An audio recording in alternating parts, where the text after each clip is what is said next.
వాక్యాన్ని విందాం. అందరూ మీ తలలు పైకెత్తి నా వైపు చూస్తూ దేవుని మాటలు వినండి.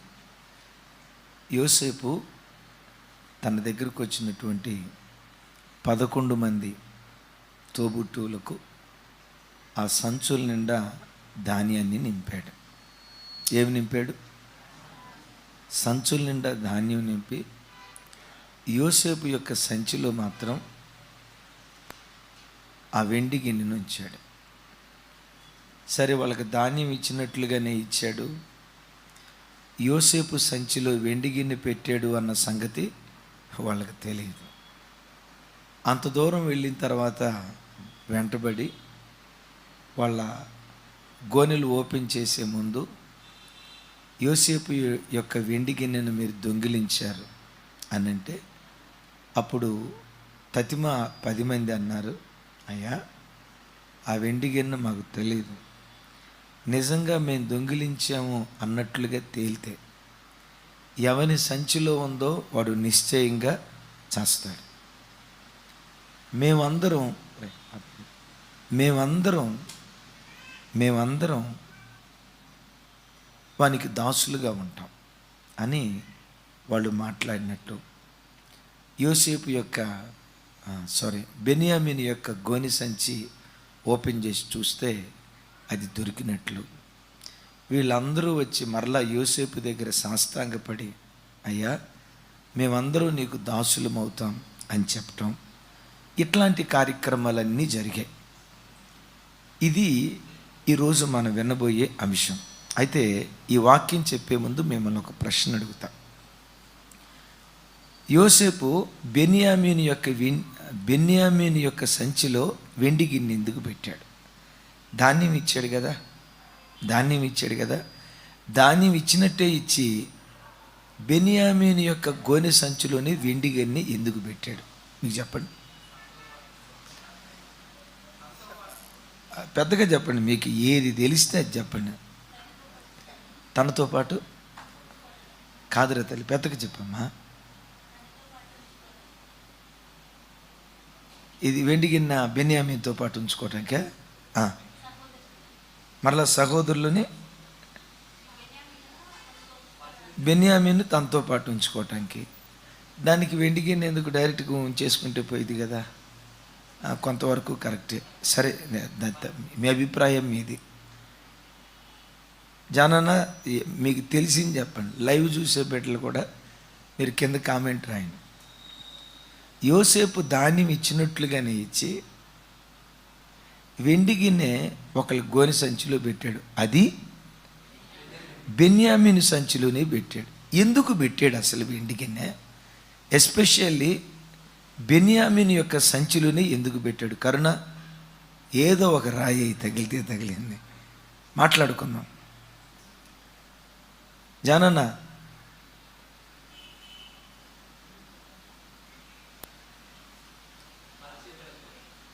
పరిచర్య నువ్వు మెసేజ్ టైటిల్ ఏమని చూసావా? దైవజనమ, యోసేపు బెన్యామీను యొక్క సంచిలోనే వెండి గిన్నె పెట్టడానికి కారణం ఏంటంటే, ఆ 11 మంది అన్నలను యోసేపు పరీక్షించాలనుకున్నాడు. వీళ్ళ మధ్యలో బంధాలు అనుబంధాలు ఎలా ఉన్నాయి? గతంలో నన్ను ద్వేషించినట్లుగానే, నా మీద అసూయపడ్డట్లుగానే మా అమ్మ కొడుకు, రాహేలమ్మ కొడుకు, నా తోబుట్టు బెన్యామీనును కూడా అట్లాగే చూస్తున్నారా? లేదు, అమ్మో మనం తోబుట్టులు అట్లా కొట్లాడుకోకూడదు, ఒకరికొకరు మనం బ్రతకాలి, ఒక తల్లి కడుపును పుట్టాం, ఒక తల్లి ఎంగిలి పాలు తాగి బ్రతికాం, ఒక తండ్రి కడుపును పుట్టాం, మనం కొట్లాడుకోవటం ఏంటి, మనం ఐక్యంగా ఉండాలి అన్న వ్యక్తిత్వం వీళ్ళల్లో నిజంగా కనపడుతుందా లేదా? మూడోది, యోధ బెన్యామీనును యాకోబు దగ్గర నుంచి తీసుకొచ్చేటప్పుడు ఒక ఖరీదైన మాట అంటాడు, ఇతని ప్రాణానికి నా ప్రాణం పూచీకత్తు. ఇతని ప్రాణానికి నా ప్రాణం అడ్డు పెడుతున్నా, ఇతనికి ఏదైనా కీడు జరిగితే నన్ను లెక్కడగండి అని జవాబుదారు తను చెప్తానన్నట్లుగా యాకోబు దగ్గర చెప్పాడు. మరి ఇక్కడ నిలవబడతాడా లేదా, యోధా యొక్క నమ్మకత్వం ఎంత పరిశీలించడానికి యోసేపు ఇవన్నీ చేస్తూ వచ్చాడు. ఎందుకు పరీక్షించాడో చెప్పమంటారా? వీళ్ళ వ్యక్తిత్వాన్ని పరిశీలించడానికి మాత్రమే కాదు, ఆ తర్వాత యోసేపు వారి పట్ల ఒక బృహత్తరమైన కార్యం చేయబోతున్నాడు, ఒక గొప్ప కార్యం చేయబోతున్నాడు. ఏంటో తెలుసా? ఏదో అడపాదడపా వచ్చినప్పుడల్లా ధాన్యం ఇచ్చి పంపించడం కాదు, అసలు యాకోబు ఇంటి వారందరినీ ఐగుప్తు దేశానికి తెచ్చుకొని గోషేను ప్రాంతంలో ఉంచి యోసేపు బ్రతికినంత కాలం తన తండ్రిని, తల్లులను, తన తోబుట్టువులందరినీ పోషించాలి. అంటే ఒక గొప్ప నిర్ణయం, ఒక గొప్ప కార్యం యోసేపు తన తోబుట్టువుల పట్ల చేయబోతున్నాడు. ఆ కార్యం చేయాలంటే వీరు యోగ్యులా కాదా, తగిన వాళ్ళ కాదా, అర్హులా కాదా, దీన్ని పొందుకోవటానికి తగిన గుణగణాలు వీళ్ళల్లో ఉన్నాయా లేదా అని యోసేపు వారిని పరీక్షిస్తున్నాడు. దైవజనమా, ఈ స్థలంలో యోసేపు మన ఆరాధ్య దైవం ప్రభు అయిన యేసుక్రీస్తు వారికి గుర్తయితే ఒక మాట చెప్పమంటారా? యేసయ్య నీకేదైనా ఒక గొప్పది, ఒక ఉన్నతమైనది నీకు ఇయ్యబోయే ముందు ఒక గొప్ప పరీక్ష నీ జీవితంలో అనుమతించి, ఆ పరీక్షలో, ఆ శ్రమలో దేవుడు నిన్ను పరీక్షిస్తాడు. పరీక్షలో కనుక నువ్వు నెగ్గావా ప్రమోషన్, ఫెయిల్ అయ్యావా, ఇందాక ప్రమోషన్ గట్టిగా చెప్పారు, ఫెయిల్ అయితే వినండి, దేవుడు నీ జీవితంలో ఏదైనా ఒక గొప్ప కార్యం చేయబోయే ముందు, ఏదైనా ఒక ఒక బహుమానం దేవుడు నీకు ఇవ్వబోయే ముందు శ్రమలను నీ బ్రతుకుల్లో అనుమతించి, కొన్ని పరిశోధనలను దేవుడు అనుమతించి నిన్ను పరీక్షిస్తాడు. ఆ పరీక్షలో గనక నువ్వు గెలిచావా, నీకు ఏది ఇవ్వాలని దేవుడు ఉద్దేశించాడో ధారాళంగా దేవుడు దాన్ని అనుగ్రహించడం ప్రారంభిస్తాడు. చెప్దాం ఆమేన్. మనం ఆరాధించే దేవుడు శోధించే దేవుడు కాదు, కానీ పరీక్షించే దేవుడు. ఆమేన్ చెప్దాం. శోధించడు, శోధించే దేవుడు శోధకుడైన సాతాను. దేవుడు శోధించడు, కానీ తన పిల్లలను పరిశోధిస్తాడు, పరీక్షిస్తాడు, పరిశీలిస్తాడు. ఏం పరిశీలిస్తాడో తెలుసా? నీ హృదయాన్ని పరిశీలిస్తాడు, నీ నడతను, నీ ఆలోచనలను. చూడండి, నీ హృదయములో బయలుదేరే ప్రతి తలంపును దేవుడు పరీక్షిస్తాడు. ఆ పరీక్షలో గనక నువ్వు నెగ్గితే, ఆ పరీక్షలో గనక నువ్వు గెలిస్తే, నీకు దేవుడు ఏమివ్వాలని తాను ఉద్దేశించాడో దాన్ని ధారాళంగా ఇవ్వటం ప్రారంభించును గాక. Praise the Lord. సరే విందాం. ఒక దేవుడు మాత్రమే కాదు, అద్భుతం ఏంటంటే దేవుడు తిమోతి పత్రికలో ఉత్తరం రాస్తూ, చూడండి తిమోతి, సంఘంలో ఎవరినైనా నువ్వు పరిచారకులుగా నియమించాలనుకుంటే ఓహో యాండీనా ఎర్రగా ఉన్నాడు, చక్కగా ఉన్నాడు, బాగా చదువుకున్నాడు, కాబట్టి యాండీని అపాయింట్ చేసుకుందాం అని తొందరపడి అపాయింట్ చేసుకునేవుగాక. నో,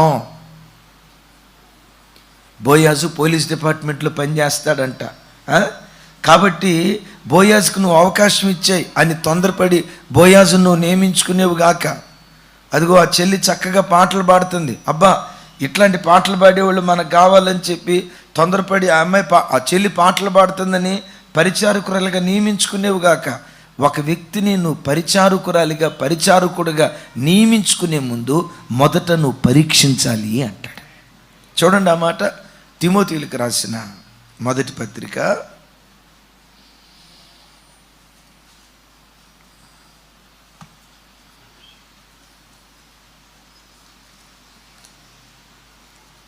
1 అందరూ మీ బైబిల్ తెరిచి చూడండి అన్నమాట.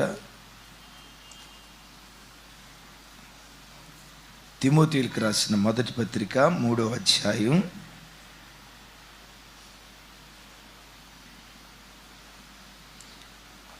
10వ వచనం నేను చదువుతాను.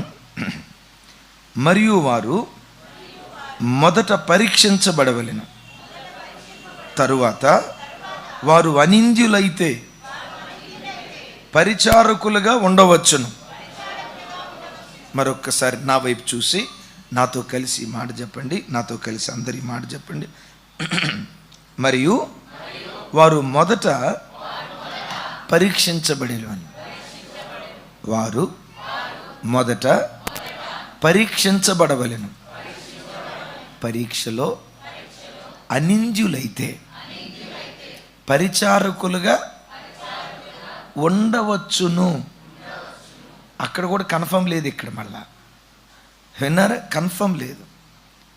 ఏ వ్యక్తి అయినా సంఘానికి వచ్చినప్పుడు ఎవరిని పడితే వాళ్ళని సంఘ పెద్దలుగా నియమించకూడదు, ఎవరిని పడితే వాళ్ళని పరిచారకులుగా వాడుకోకూడదు. సేవకు ఎవరైనా వస్తే మీరు తెలుసుకోండి ఈ సంగతి.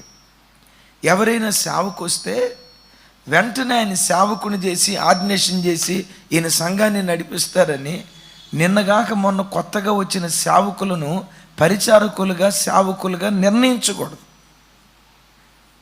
ఇప్పుడు రాజన్న పాస్టర్ గారా బ్రదరా? ఎవరు పాస్టర్ గారు అంది? బ్రదరు. ప్రారంభంలో పరిచారకుడిగా వచ్చాడు, పరీక్షించాం, పరీక్షలో నెగ్గాడు, బ్రదర్ అయ్యాడు. బ్రదర్ పరీక్షలో కూడా నెగ్గితే, పరీక్షలో నెగ్గకపోతే మీరు కూడా ఎక్కడైనా ఏ ప్రాంతంలోనైనా మీరుంటే రాత్రికి రాత్రి సేవకులై సంఘాలు పెడతారు కదా, అలాంటి చోట్లకి వెళ్ళకండి. ఈ సేవకుడు అనుభవం కలిగిన దైవ సేవకుల దగ్గర తర్ఫీదు అయ్యాడా లేదా, పరీక్షించబడ్డాడా లేదా, అనుభవం కలిగిన సేవకుల చేతి క్రింద నలిగాడా లేదా, పరిచర్య ధర్మం నేర్చుకున్నాడా లేదా, సేవాక్రమం ఇతనికి తెలుసా లేదా, ఇది ప్రతి వ్యక్తి మొట్టమొదటి తెలుసుకోవాలి. ఒక సేవకునికి ఉండాల్సిన మొట్టమొదటి అర్హత ఇది. ఇక్కడ ఈ ప్రాంతాల్లో ఎలా ఉందో హైదరాబాద్ వరకు నాకు తెలుసు, కనుక మన తెలంగాణ ప్రాంతంలో పల్లెటూర్లు ఎట్లుందో అంతగా తెలియదు. ఆంధ్ర ప్రాంతంలో మాత్రం అద్భుతం తెలుసా.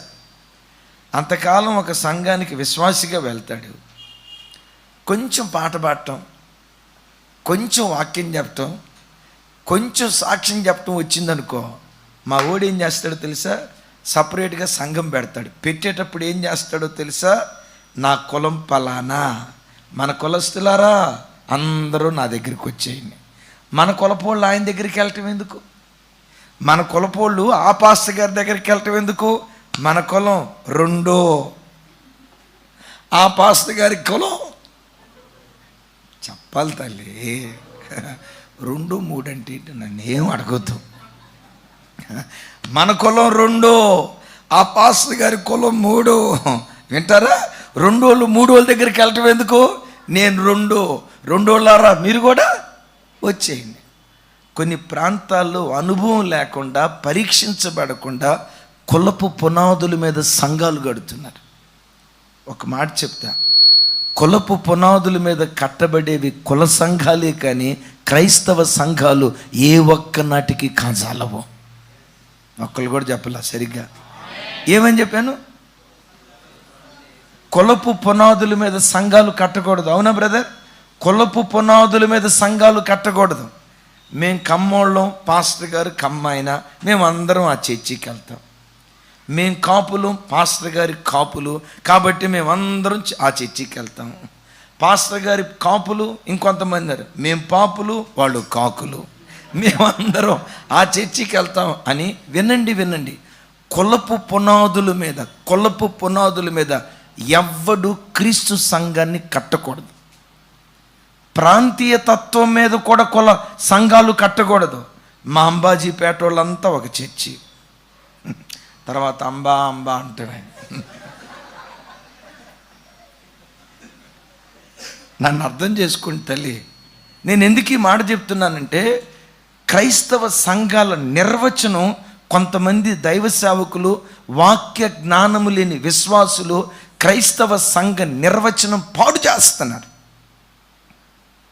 పలానా కులపాయన రక్షణ పొందితే ఆయన సంఘం పెడతాడు, ఆ కులపోళ్ళంతా ఆ సంఘానికి వెళ్తారు. సంఘం ఏ ఒక్క నాటికి కులపు పునాదుల మీద కట్టబడకూడదు. ఇందాక చెప్పే కదా, కులపు పునాదుల మీద కట్టబడింది కుల సంఘాలే కానీ క్రైస్తవ సంఘాలు కాదు, కాజాలు. ఇప్పుడు మనం ఇంతకాలం నుంచి చర్చికి వస్తున్నాం, మన మధ్య ఎప్పుడైనా కులాలను కూర్చున్న ప్రస్తావన వచ్చిందా? అసలు మా దేవురో ఇంతవరకు తెలియదు. ఎవరైనా నా దగ్గరకు వచ్చి అడిగితే, పాస్టర్ గారు మీ దేవురు ఎక్కడ, ఏ ప్రాంతం అంటారు. నేను పక్కా తెలంగాణ మనిషినంట. మరి మీ భాష అట్లుందే అంటారు. భాషదే ఉందండి. అలాగని నేను పూర్తిగా తెలంగాణకు మాత్రమే అనుకునేది కాక, రేపో మాపో అమెరికా వెళ్తా, అమెరికా అయింది నేను. తర్వాత దుబాయ్ వెళ్తా, దుబాయ్ అయింది నేను. గమనించండి, మనం ఎవరమంటే యాత్రికులం, పరదేశులం. యాత్రికుడికి ఒక ఊరు ఉంటుందా? చెప్పాలి, యాత్రికుడికి ఒక ఊరు ఉంటుందా? నువ్వు యాత్రికుడు కాకపోతే మాది రామంతపూర్ అంటావు. నేను యాత్రికుడిని అనుకుంటే రామంతపూర్ మాది, అమెరికా మాది, అన్ని ప్రాంతాలు మావే. మన సొంత దేశం ఏదైనా ఉందంటే అది పరలోక దేశం మాత్రమే. అయితే గమనించండి, సేవకు వచ్చిన తర్వాత ప్రతి సేవకుడు పరీక్షించబడాలి. ఈ అబ్బాయి డబ్బు దగ్గర ఎట్లుంటాడు, ఆడపిల్లలతో మాట్లాడేటప్పుడు ఎట్లా మాట్లాడతాడు,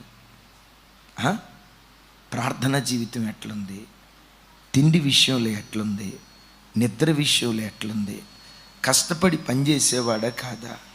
సేవకు వస్తే వాళ్ళు వీళ్ళు కలిసి కానుకిస్తారు.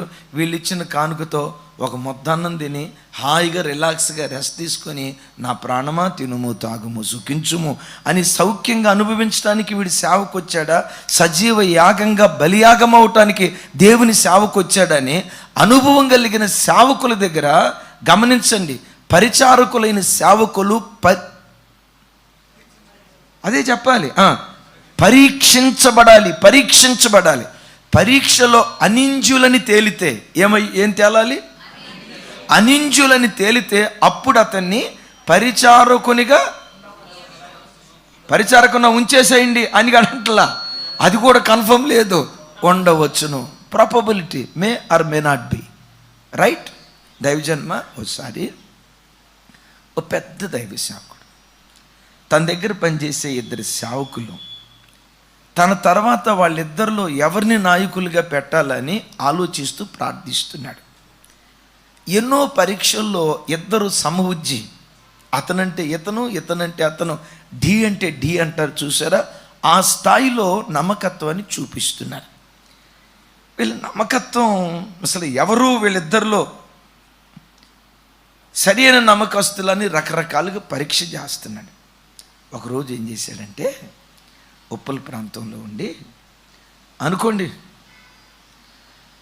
అభి రాజన్న ఇద్దరిని పిలిచి, రాజు ఈ ఉత్తరం ముంబై వెళ్ళాలా, ఈ ఉత్తరం తీసుకెళ్ళి కేపీహెచ్బి పోస్ట్ ఆఫీసులో వేయి అని రాజుకు ఉత్తరం ఇచ్చాడు.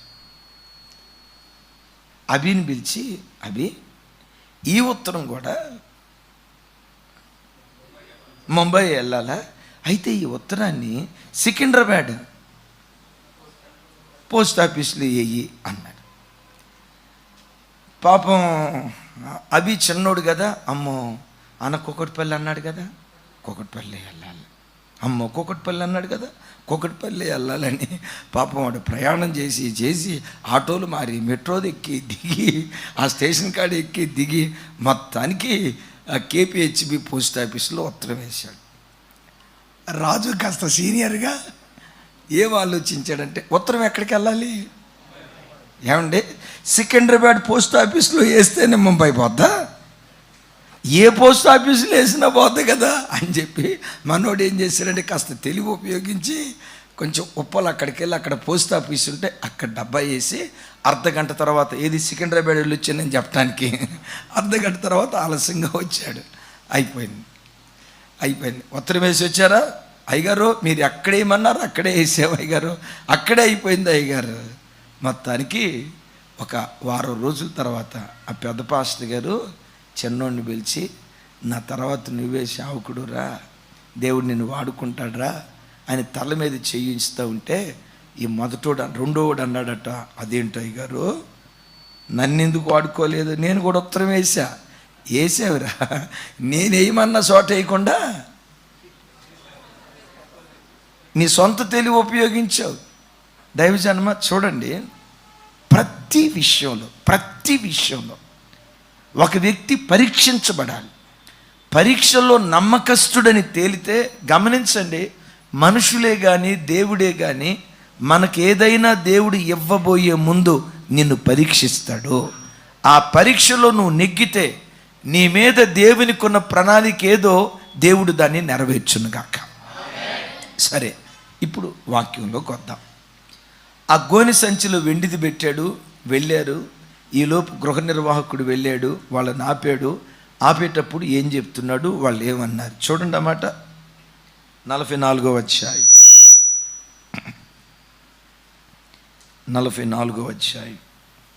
9వ వచనం నేను చదువుతాను, నాతో కలిసి మాటలు చెప్పండి. నీ దాసులలో ఎవని యొద్ద అది దొరుకునో వాడు చచ్చునుగాక, మరియు మేము మా ఇంటికి వెళ్ళేదము.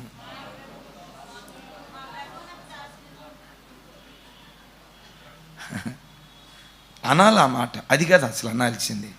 ఎవడు దోషో వాడు చేస్తాడు.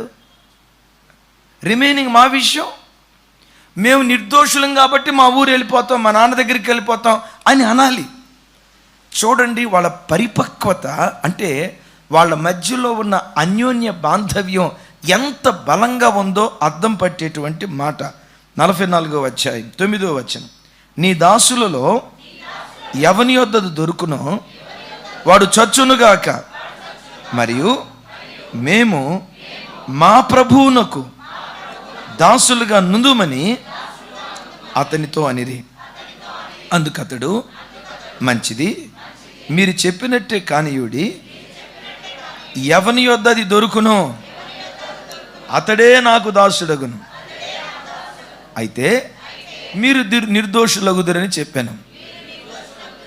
అప్పుడు వారు త్వరపడి ప్రతివాడు తన గోనెను కిందకు దించి దాన్ని విప్పాను. పెద్దవాడు మొదలుకొని చిన్నవాని వరకు సోదా చేసి చూడగా ఆ గిన్నె బెన్యామీను గోనెలో దొరికాను. కావున వారు తమ బట్టలు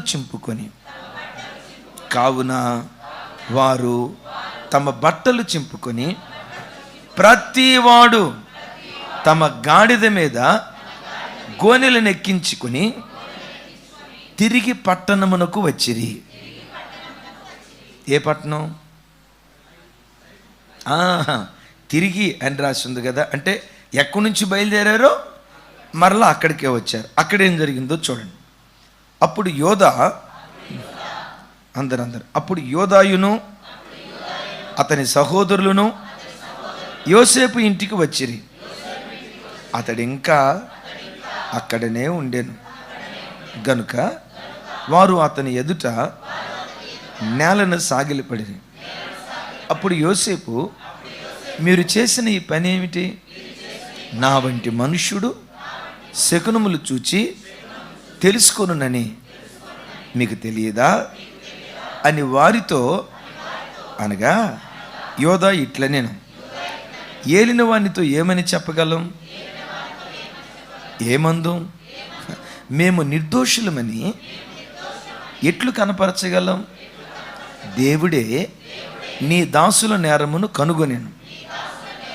ఇదిగో మేమును ఎవని యొద్ద ఆ గిన్నె దొరికెనో వాడును ఏలిన వారికి దాసులు మగుదుమనెను.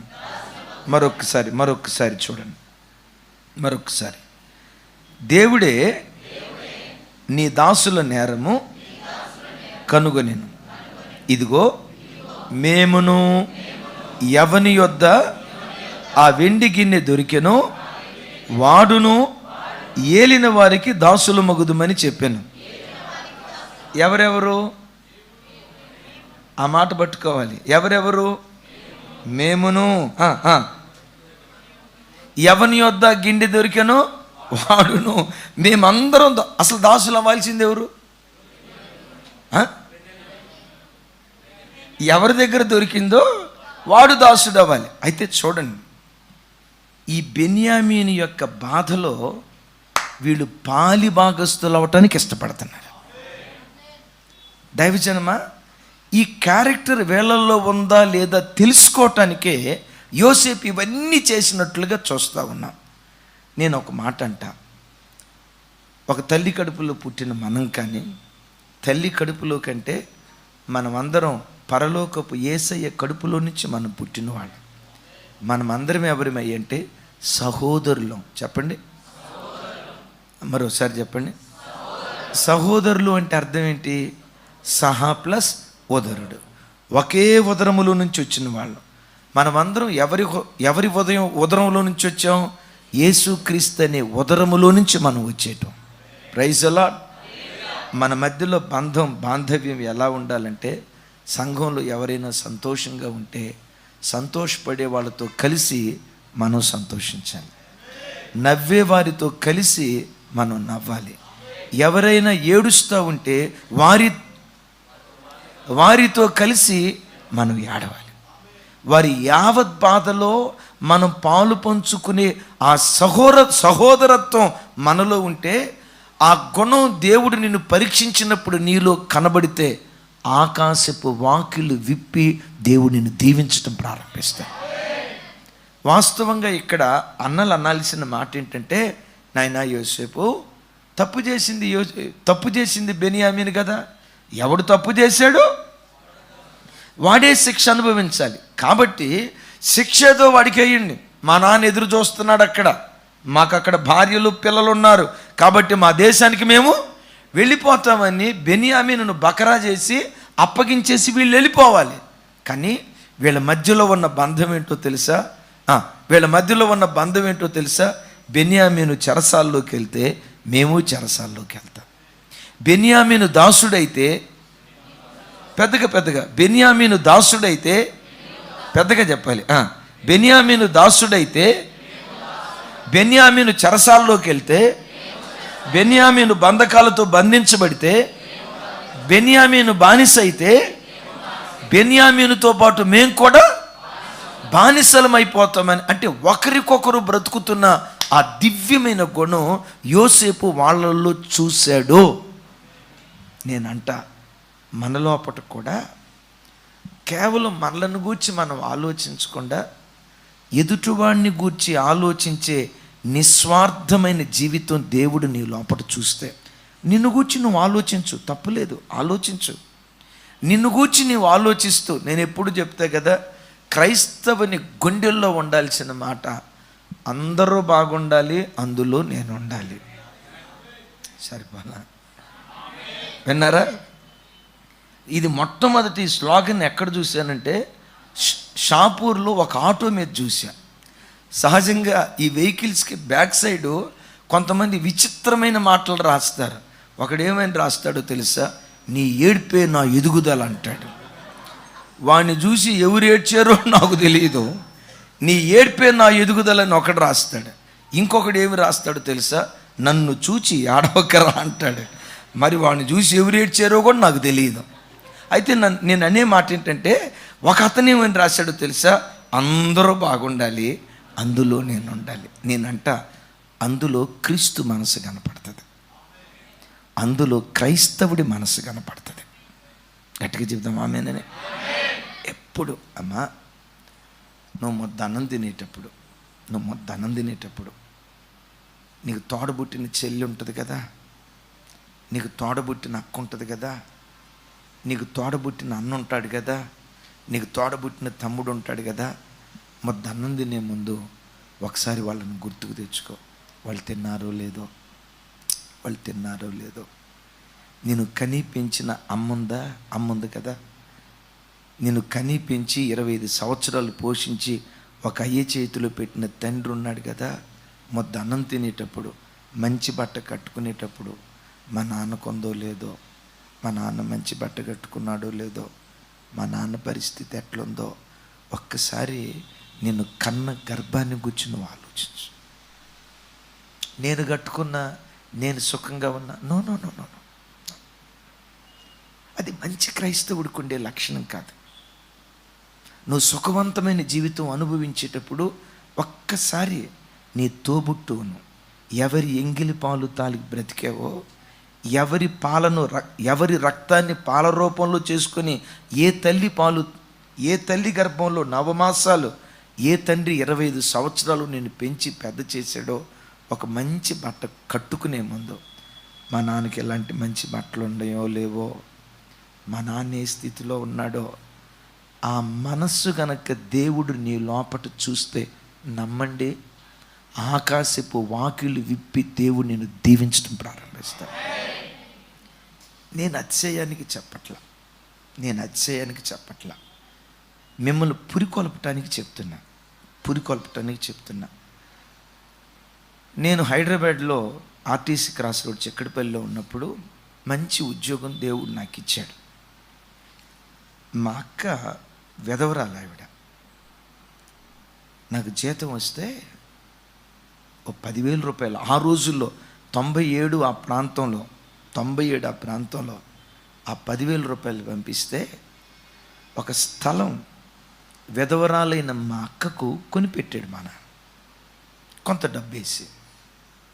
ఈరోజు అదే స్థలం ఉంది చూసారా, ఈరోజు ఆ రోజుల్లో 10,000 రూపాయలు కొన్న స్థలం ఈరోజు 20 లక్షలు 30 లక్షల రూపాయలు అయిపోయింది. మంచి బిల్డింగ్ కట్టుకున్నా, సరిగ్గా క్రిస్మస్ వచ్చిన దినాల్లో నాకు అప్పు చేయటం అలవాటు లేదు, దేవుని దయ వల్ల. అలాగని నాలో ఉన్న గొప్ప కృప ఏంటో తెలుసా, నా చేతిలో పైసా నిలవబడతాం అంతే. నేను ఎప్పుడు యేసయ్యను ఒకటే అంట, చూడండి, యేసయ్యా నన్ను ఆశీర్వదించంట. నా మాట అర్థమైందిరా తల్లి, ఏమంట? యేసయ్యా నన్ను ఆశీర్వదించని ఇట్లా అన్నాం, యేసయ్యా నన్ను ఆశీర్వదించంట. దీని అర్థం ఏంటంటే, నువ్వు ఇస్తా ఉండు, నేను ఖర్చు పెడతానయ్యా. సంవత్సరంకి చివరికి వచ్చేసరికి 0 బ్యాలెన్స్ కనపడాల. ఆమెనా? ఎవరు రా మనిషి, నాయన అన్యాయం చేసేవారు. ఇదే నా పని.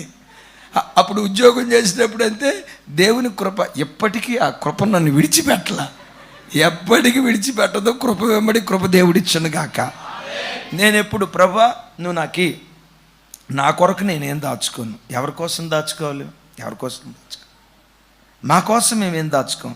నువ్విచ్చే ప్రతి రూపాయి నీ సేవకే ఖర్చు పెడతాం, నీ ప్రజల కొరకే ఖర్చు పెడతాం, నశించిపోతున్న ఆత్మల కొరకే ఖర్చు పెడతాం, గ్రామాల్లో సేవ కొరకే ఖర్చు పెడతాం, మందిర స్థలాల కొరకే ఖర్చు పెడతాం, మీటింగ్స్ కొరకే ఖర్చు పెడతాం. ప్రభా మమ్మల్ని ఆశీర్వదించు అని చెయ్యి ఎట్లా అంట.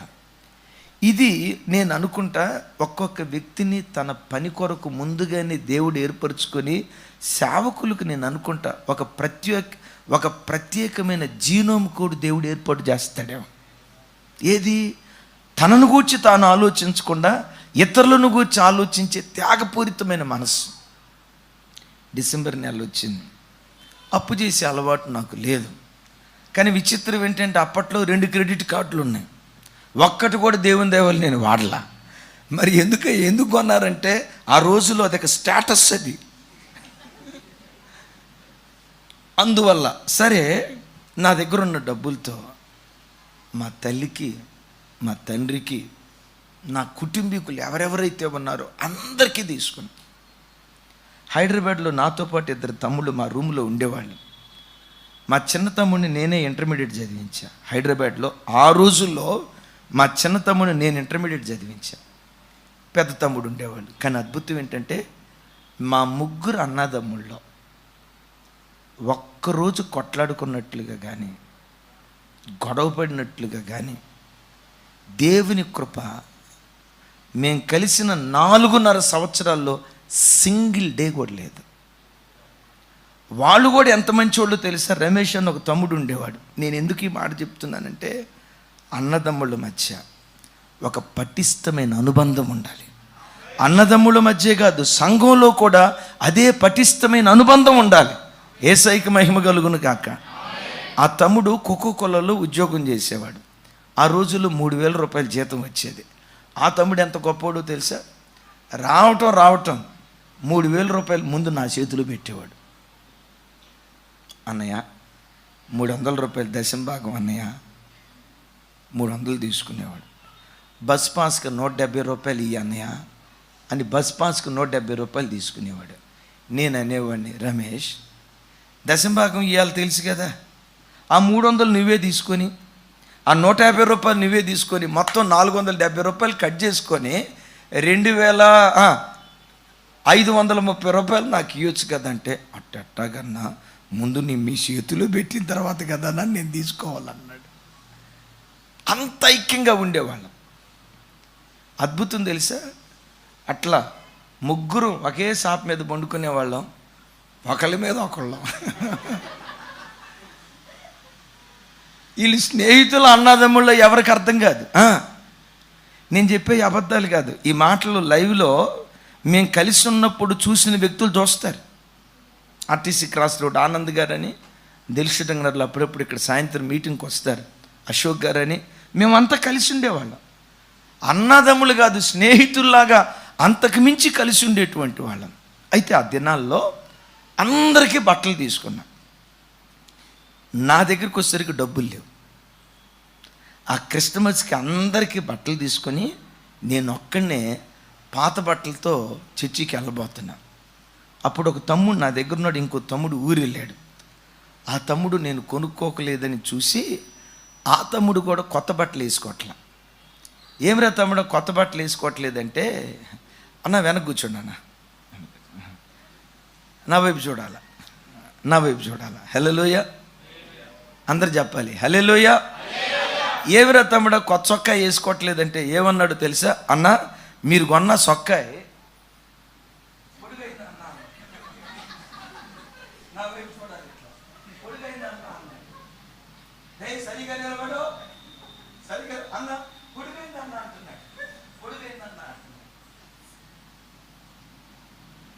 నేను అనుకుంటా. ఎప్పటికీ చూడండి, సంఘంలో ఏ బిడ్డలైనా ఇబ్బందితో ఉన్నారని తెలిస్తే మా కడుపు మార్చుకొని కూడా ఎంతోమంది పేద బిడ్డల ఆకలి తీర్చిన జ్ఞాపకాలు ఈ నిష్ప్రయోజకుల జీవితాల్లో ఉన్నాయి. ఆకాశమందలి దేవుడు అవి చూశాడు. నేనంట సంఘంలో కూడా మనం ఎలా ఉండాలంటే, సంఘానికి వచ్చిన తర్వాత మీ ప్రాంతం వేరు, మా ప్రాంతం వేరు, మీ కులం వేరు, మా కులం వేరు, మా వర్గం వేరు, మీ వర్గం వేరని మన మధ్యలో విభేదాలు ఉండకుండా ఒకే తండ్రికి పుట్టిన బిడ్డల్లాగా ఐక్యమత్యంగా దేవుని సన్నిధిలో కలిసి ఉండాలి. అసలు ఎట్లా కలిసి ఉండాలో అది నిజంగా మనకు అర్థమైతే దాన్ని నిజంగా పాటించమని నేను కర్రాకండి కనుక మీకు చెప్తే మీరు ఎవరూ చర్చికి రారేక. ఏంటో చెప్పంటారా? అయ్యా బ్రదర్, క్రొత్త నిబంధనలో ఉన్న పద్ధతి ఏంటో తెలుసా? వాళ్ళు సంపాదించిందంతా సమిష్టిగా పంచుకునేవాళ్ళంట. అంటే ఏంటి? ఒక ఆయనకి అసలు ఇల్లు లేదు, అద్దెంట్లో ఉంటున్నాడు. ఇంకొక ఆయనకి 2 ఇళ్ళు ఉన్నాయి. 2 ఇళ్ళు కలిగిన ఆయన ఆ రోజుల్లో ఏం చేసేవాడు? అరే తమ్ముడా, నాకు 2 ఇళ్ళు ఉన్నాయి, ఏం చేసుకోను? ఒక ఇంట్లో నేనుంటా, రెండో ఇంట్లో నువ్వు ఉండు, రెంటకు కాదు.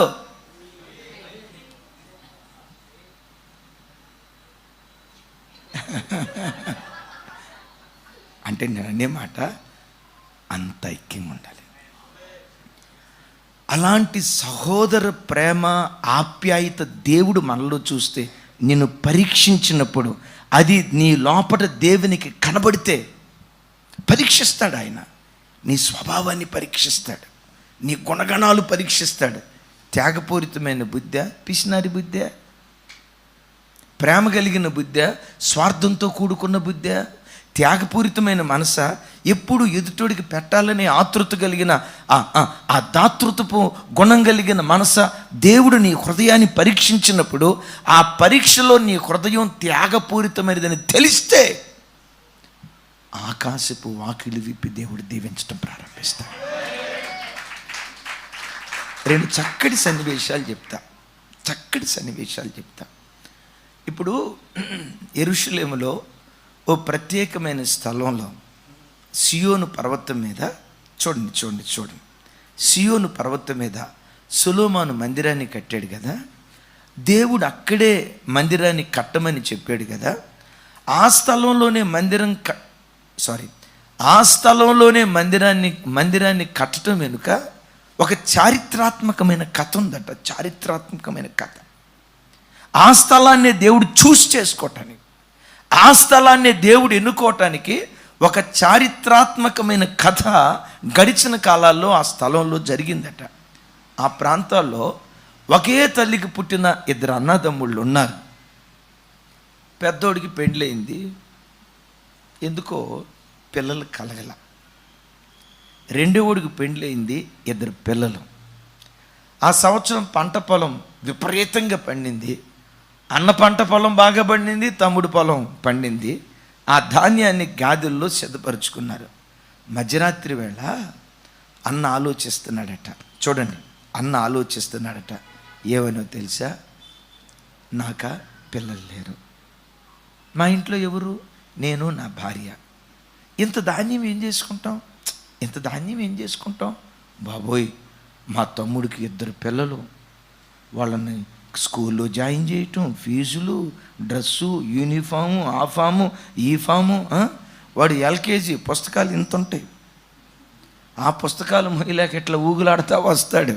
చదివేది యూకేజీ, వాడికి యూకేజీ అంటూ రాదు. యూకేజీ అంటూ రాకరే ఏం చదువుతున్నామంటే యూకేజీ అన్న. అయినా వాడు పుస్తకాలు చూసారా ఈ రేంజ్లో ఉంటాయి. ఇప్పుడు మనం ఉన్నాం, చిన్నప్పుడు స్కూల్కి వెళ్ళేటప్పుడు అద్భుతం 4వ తరగతి దాకా. అయినా మనకు మార్కులు తక్కువ వచ్చినాయి అండి. సూపర్. ఇప్పుడు పిల్లలు ఉన్నారు చూసారా, వాడు డ్రెస్అప్ విషయంలో ఎక్కడ తగ్గడు. కానీ మనకు ఆ రోజులో డ్రెస్ లేదంతే. మన కాలంలో చూడండి, మన వాతావరణం ఏంటో తెలుసా? తలకు అవధం రాసుకుంటే మనం రాసుకునే వాళ్ళం కాదాం, అమ్మ రాసేది. అవధం కనుక రాస్తే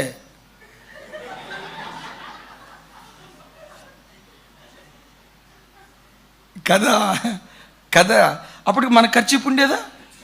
ఏంటి చెప్పండి. భాస్కర్ ఒకసారి చూపించట్టు అద్దుగా ఎట్లా అంట కదా. ఈ కాలంలో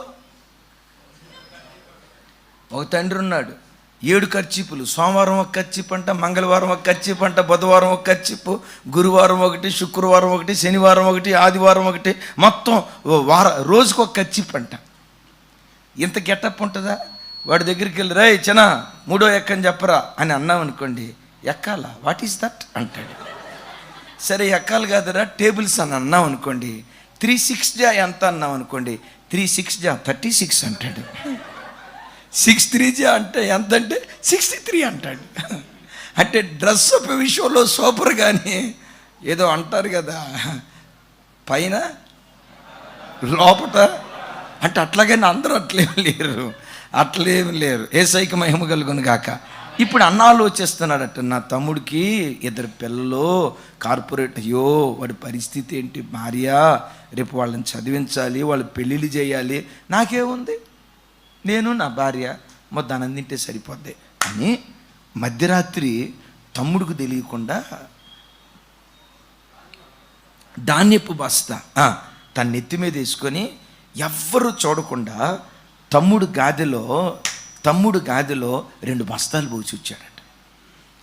అన్నట్ల పోసి వచ్చాడో లేదో తమ్ముడు అక్కడ పండుకొని ఆలోచిస్తున్నాడంట, అరే రే రే రే పాపం, మా అన్నకు పిల్లలు లేరే, నాక 2 కొడుకులు ఉన్నారు.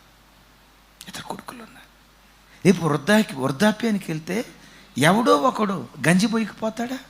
మరి నాన్నకి ఎవరు ఉన్నారు? నాన్నని ఎవరు చూస్తాడు? అమ్మో నాన్న రేపు 4 రూపాయలు దాచిపెట్టుకుంటే వృద్ధాప్యంలో ఏదైనా ఆశ్రయం వస్తుందని చెప్పి తమ్ముడు అన్నను గురించి ఆలోచిస్తా అన్నం నిద్రపోయేటప్పుడు ఆయన 2 ధాన్య బస్తాలు తీసుకొచ్చి అన్న దాంట్లో వేసాడట. తెల్లారింది, అన్న తన గాది దగ్గరికి వచ్చాడు, తమ్ముడు తన గాది దగ్గరికి వచ్చాడు. ఏమి ఎంత కూడా చెక్కు చెదరల, మొత్తం సమృద్ధిగా ధాన్యం ఉంది. ఇదేంట్రా బాబు, అల్లావుద్దీన్ అద్భుత దీపం లాగా ఉంది. అట్లా కాకపోయినా బైబిల్లో ఒక తల్లి ఉంది కదా, ఆ పేద విధవరాలు కరువు కాలం తీరే వరకు గంపలో పిండి తక్కువ కాలేదు బుడ్డిలో అన్నట్లుగా. ఏంటిది విచిత్రం అని చెప్పి, నేను రాత్రిపూట సరిగ్గా తీసినట్లేనని చెప్పి అన్నట్టు వెళ్ళి మరలా మరుసటి రోజు దాని నిండా ధాన్యం పోసుకొని 2 బస్తాలు వేసాడట. తమ్ముడు కూడా సేమ్ అలాగే చేశాడట. 2వ రోజు అలాగే జరిగింది. బయటకు వచ్చి చూస్తే తెల్లారిన తర్వాత ఫుల్గా గాది నిండా ధాన్యం ఉన్నాయి. ఏంట్రా ఇది అని అర్థం కాక 2-3 రోజులు అలా చేసినాక అట్లాగే అవుతుంటే ఇక ఈ అన్న ఏం చేశాడో తెలుసా, మొత్తానికి ఇక్కడ ఏదో జరుగుతుంది, నాకు తెలియకుండా ఎవరో నా దాని మీద మోస్తున్నారు అని అన్న, నాకు తెలియకుండా ఎవరో నా దానిలో మోస్తున్నారు అని తమ్ముడు, అసలు పోసేవాడు ఎవరో కనిపెట్టాలని చెప్పి తమ్ముడు అక్కడ, అన్న ఇక్కడ సాటును దాక్కున్నారంట. మధ్యరాత్రి 1 గంట అయింది, ఎవరూ రాలా. 2 అయింది, ఎవరూ రాలా. 3 అయింది, ఎవరూ రాలా. అరే ఇదేదో మనకు అర్థం కావట్లేదులే, సరే మనకు ఎందుకులే అని చెప్పి మన ధాన్యం తమ్ముడు దాంట్లో వేసేద్దామని అన్న బయలుదేరాడు, అన్న దాంట్లో వేద్దామని తమ్ముడు బయలుదేరాడు. అద్భుతం.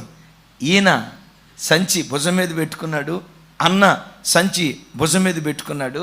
అన్న దాంట్లో వేద్దామని తమ్ముడు బయలుదేరాడు, తమ్ముడు దాంట్లో వేద్దామని అన్న బయలుదేరాడు. 2 అన్నదమ్ముళ్ళు ఒక్క చోట ఎదురు బొదురు కలుసుకుని ఒకళ్ళ మీద ఒకళ్ళు పడి గుండె లవిసేలాగా ఏడుస్తున్నారంట. చరిత్ర గ్రంథాలు ఏం చెప్తాయో తెలుసా, ఆ స్థలములో సొలొమోను దేవుని మందిరాన్ని కట్టాడట. ఎందుకో తెలుసా, మందిరం అలా ఉండాలి. చెప్పాలి. మందిరం నిన్ను పరీక్షిస్తాడు, నీకు చేతి నిండా డబ్బులు ఇస్తాడు. డబ్బులు ఇచ్చినప్పుడు నువ్వు సంఘానికి వచ్చినప్పుడు ఒకసారి సంఘ బిడ్డను చూడాలి. ఎవరైనా విధవరాళ్ళు ఉన్నారా, తండ్రి లేని బిడ్డలు ఉన్నారా, అనాథలు ఉన్నారా, నాకులాగా కడుపు నిండా భోజనానికి గతి లేని దేన స్థితిలో బ్రతికే వాళ్ళు ఎవరైనా ఉన్నారా? వాళ్ళు ఉన్నట్లుగా నీకు తెలిస్తే 2000 రూపాయలు చీర కొనుక్కునే నీవు 1500 పెట్టి కొనుక్కో. మిగతా 500 ఎవరో ఒక పేద బిడ్డకు నువ్వు సహాయం చేయి. నువ్వు దయ చూపిస్తే నీ కష్టకాలం ముందు దేవుడు దయ చూపించడం ప్రారంభిస్తాడు. ఈ గుణం నీలో ఉందా లేదా దేవుడు పరీక్షిస్తాడు. అది కనపడితే చాలు. యోసేపు ఇవన్నీ ఎందుకు చేశాడు అంటే పరీక్షించడానికి. యేసయ్యకి మహిమ కలుగును గాక. సరే, ఇంతకీ బెన్యామీనును తండ్రి యాకోబు సరిగ్గా ప్రేమిస్తున్నాడా లేదా అది కూడా తెలుసుకోవాలనుకున్నాడు. యోధా ఏం చెప్పాడో చూడండి. ఆదికాండం 44వ అధ్యాయం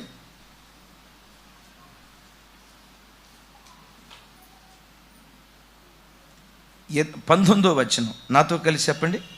19వ వచనం. చక్కటి మాటలు అక్కడ రాసి ఉంటాయి. 19. ఏలినవాడు మీకు తండ్రి అయినను సహోదరుడైన ఉన్నాడా అని తమ దాసులను అడిగాను. అందుకు మేము, మాకు ముసలివాడైన తండ్రియు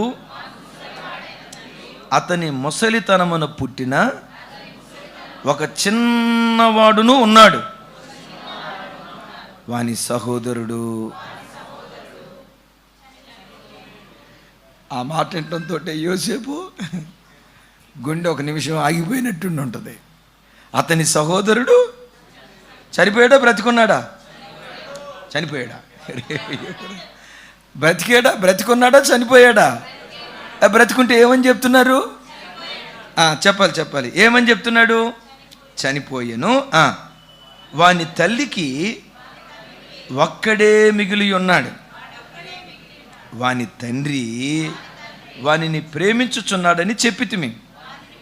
అప్పుడు తమరు నేను అతన్ని చూచుటకు అతన్ని నా యొద్దకు తీసుకురండని తమ దాసులతో చెప్పితిరి. అందుకు మేము, ఆ చిన్నవాడు తన తండ్రిని విడవలేడు. ఆ చిన్నవాడు పెద్దగా ఆ చిన్నవాడు తన తండ్రిని విడవలేడు. వాడు తన తండ్రిని విడిచిన యెడల వాని తండ్రి చనిపోవునని ఏలిన వానితో చెప్పితిమి. ఎట్లాంటి తండ్రి కొడుకులండి! అట్లుండాలి బిడ్డలు. నాకు జానన్న యాండీని చూస్తే ముచ్చటేస్తుంది. అట్లుండాలి. ఏమంటాడు? ఆ కొడుకు తండ్రిని విడవలేడు. ఒకవేళ తండ్రిని ఆ కొడుకే కనుక విడిస్తే తండ్రి చెప్పాలి. దీని కంటిన్యూషన్ కొంచెం ముందులో అంటాడు, చూడండి ఆ మాట. కాబట్టి నా తండ్రి అయిన తమ దాసుని యొద్దకు మేము వెళ్ళి ఏలిన వారి మాటలు అతనికి తెలియచేసితిమి. మా తండ్రి, మీరు తిరిగి వెళ్ళి మన కొరకు కొంచెం ఆహారము కొనుక్కురండి అని చెప్పినప్పుడు మేము అక్కడికి వెళ్ళలేము. మా తమ్ముడు మాతో కూడా ఉండిన యెడల వెళ్ళుదము. మా తమ్ముడు చూడండి పదే ఏమంటున్నారు? చెప్పాలి. మా తమ్ముడు చెప్పాలి. మా తమ్ముడు రిపీటెడ్గా అంటున్నాడా? అప్పుడప్పుడు అంటున్నాడా? రైట్. మా తమ్ముడు మాతో ఉంటేనే గాని ఆ మనుష్యుని ముఖము చూడలేమని చెప్పితిమి. అందుకు తమ దాసుడైన నా తండ్రి నా భార్యకిద్దరిని కనినని మీరు ఎరుగుదురు. మరలా అందుకు తమ దాసుడైన నా తండ్రి నా భార్య, ఎవరావిడ? రాహేలు. నాకిద్దరిని కనినని మీరు ఎరుగుదురు. వారిలో ఒకడు నా యొద్ద నుండి వెళ్ళిపోయెను. అతడు నిశ్చయముగా దుష్టమృగముల చేత చేల్చబడిన అనుకుంటుని. అప్పటి నుండి అతడు నాకు కనబడలేదు. ఆ మాటలు వింటున్నప్పుడు యోసేపు ఏమనుకొని ఉంటాడు? అల్లాడిపోయి ఉంటాడు. నాకు తెలియదు, కానీ నాకు ఈ ఆదికాండం, ఈ సన్నివేశాలు చదువుతూ ఉంటే కళ్ళెమ్మటి నీళ్ళు అట్లా సుడులు తిరుగుతూ ఉంటాయి. ఎంత మంచి అన్నదమ్ములు, ఎంత మంచి తండ్రి కొడుకులు, ఎంత చక్కటి ఆప్యాయత. నేను ఎప్పుడు చెప్తా కదా, క్రైస్తవ్యం అంటేనే ప్రేమ, క్రైస్తవ్యం అంటేనే ఐక్యత, క్రైస్తవ్యం అంటేనే సహోదరత్వం, క్రైస్తవ్యం అంటేనే త్యాగం. సరే, నాకు కనబడలేదు. చెప్పాలి. 29. మీరు నా ఎదుట నుండి ఇతన్ని తీసుకొని పోయిన తర్వాత ఇతనికి హాని సంభవించిన యెడల నెరసిన వెంట్రుకలు గల నన్ను మృతుల లోకములోనికి దుఃఖముతో దిగిపోవునట్లు చేయుదురని మాతో చెప్పాను. కావున తమ దాసుడైన నా తండ్రి యొద్దకు నేను వెళ్ళిన యెడల ఈ చిన్నవాడు మా యొద్ద లేని యెడల అతని ప్రాణము ఇతని ప్రాణముతో పెనవేసుకొని ఉన్నది. గనుక ఈ చిన్నవాడు మా యొద్ద లేకపోవుట అతడు చూడగానే. తండ్రి కొడుకుల ప్రాణం ఎట్లుందట? చెప్పాలి. అబ్బా, ఎట్లా ఉందట? బిడ్డలరా, తమ్ముడా, ల్యాప్టాప్ చూసే తమ్ముడా, ఇటు చూడు. నాన్నకి నీకు అట్టుండాల, తమ్ముడు. నాన్న ఉన్నాడా? ప్రభు దగ్గరికి వెళ్ళారా? పర్వాలేదు, అక్కడికి వెళ్ళినప్పుడు కలుసుకుందాం. రే చిన్న, మీ నాన్నకి నీకు అట్లుండాల. ఒకరి ప్రాణంతో ఒకరి ప్రాణం, ఒకరి ప్రాణం. అతడు రాకపోతే రాలేదన్న సంగతి తెలుసుకొని చనిపోతాడు. అతడు లేకుండా ఈయన బ్రతకలేడు, ఈయన లేకుండా. సరే, వాళ్ళ మధ్యలో అంత ప్రేమ ఉంది కదా. ఈ మాట, ఈ సంగతి 10 మందికి తెలిసింది కదా. ఏంటి? బెన్యామీను లేకపోతే యాకోబు బ్రతకలేడు అంటే, బెన్యామీను లేకపోతేనే యాకోబు బ్రతుకుతాడంటే మేము లేకపోయినా బ్రతుకుతాడనే కదా. అంటే ఇప్పుడు మాకంటే ఎక్కువగా, ఇప్పుడు దీన్ని బట్టి ఏం పుట్టాలి? మరి పుట్టిందా? ఎందుకు పుట్టలేదు? అదే రూపాంతరం చెందినటువంటి వ్యక్తిత్వం. యోసేపును గోతిలో వేసింది దేన్ని బట్టి? చెప్పాలి. ఐగుప్తు దేశానికి అమ్మింది దేన్ని బట్టి? ఇప్పుడు వాళ్ళు ఏమని పశ్చాత్తాపడి ఉంటారో తెలుసా? ఛీ, మా అసూయ బుద్ధిని బట్టే తమ్ముడిని పొట్టను పెట్టుకున్నాం, వాడు చచ్చాడో బ్రతికాడో, సజీవంగా ఉన్నాడో కాలగర్భంలో కలిసిపోయాడో, మా అసూయ బుద్ధే కదా తమ్ముడిని పోగొట్టుకోవటానికి కారణమైంది. అవును, తండ్రి ఎందుకు ప్రేమించాడు యోసేపుని? వాడి వ్యక్తిత్వం అలాంటిది. అంతకంటే విశేషంగా యోసేపు తల్లి లేని బిడ్డ. మరి తల్లి లేని బిడ్డకి ఇప్పుడు మేమున్నాం, మాకు తల్లి ఉంది, తండ్రి ఉన్నాడు. మరి యోసేపు దగ్గరికి వచ్చేసరికి తల్లి లేదు, తండ్రి ఒక్కడే ఉన్నాడు. ఇప్పుడు ఆ తండ్రి తల్లి ప్రేమను చూపించాలి, తండ్రి ప్రేమను చూపించాలి. ఛీ, ఎంత బుద్ధిహీనంగా ఆలోచించాం! ఛీ, ఎంత అవివేకులుగా ఆలోచించాం! తండ్రి మనస్సు ఎరగక అసూయ బుద్ధితో ఇట్లా ఆలోచించామా ఛీ అని నిందించుకొని యోసేపు పట్ల జరిగిన తప్పు చెప్పాలి. మీరు అందుకోవాలని నాగింది. నీ మెదడుకి మేత పెట్టాలి. తమ్ముడు చెప్పాలి. యోసేపు విషయంలో జరిగిన తప్పు బెన్యామీను విషయంలో జరగకూడదు. యోసేపును పోగొట్టుకున్నట్లుగా బెన్యామీను మేము పోగొట్టుకోకూడదని బెన్యామీను కాపాడుకోవటానికి ఎంత పరిపక్వత కలిగిన స్థాయికి వాళ్ళు ఎదిగారో చూడండి.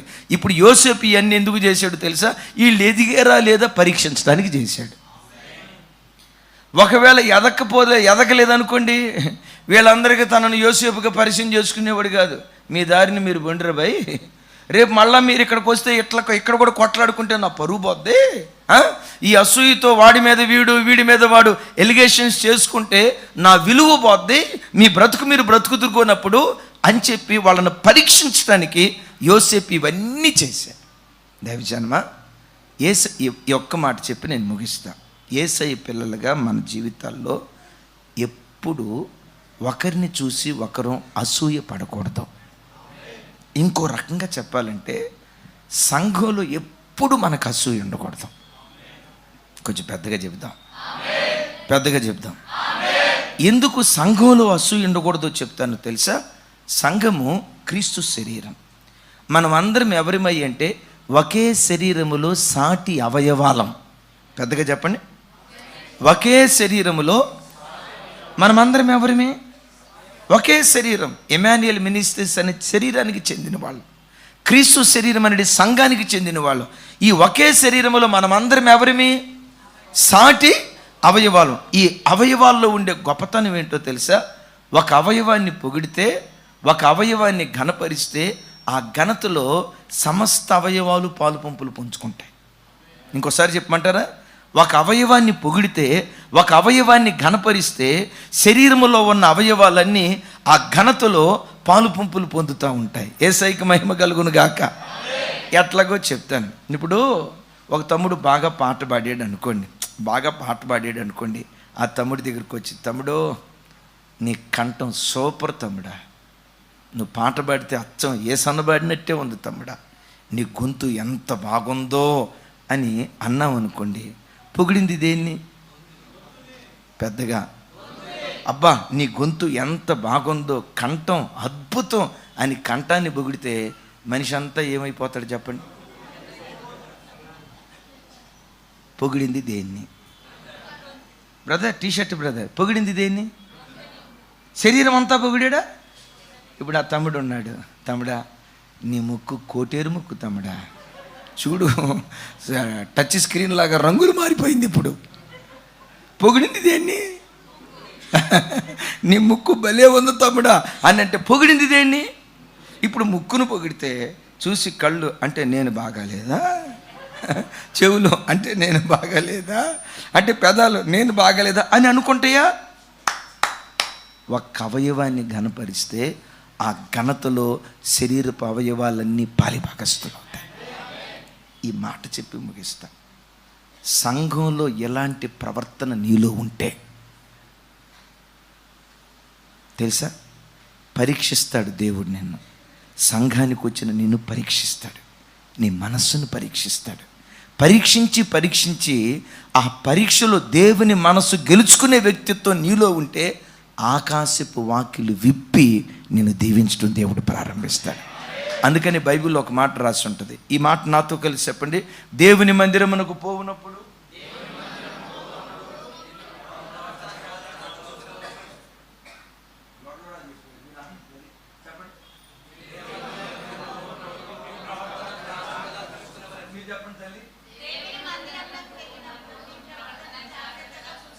కూరగాయల మార్కెట్కి వెళ్ళేటప్పుడు నీ ప్రవర్తన జాగ్రత్తగా చూసుకోవాలా.